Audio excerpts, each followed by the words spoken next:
മലപ്പുറം കരിപ്പൂരിൽ MDMA-യുമായി 3 അംഗ സംഘം അറസ്റ്റിൽ.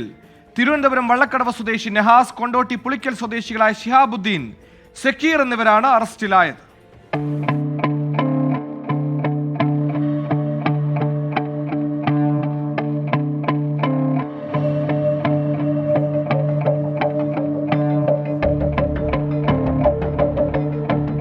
കരിപ്പൂർ വിമാനത്താവളത്തിന് സമീപം നുഹ്മാൻ ജംഗ്ഷനിലെ സ്വകാര്യ ഹോട്ടലിൽ നിന്നാണ് പ്രതികൾ അറസ്റ്റിലായത്.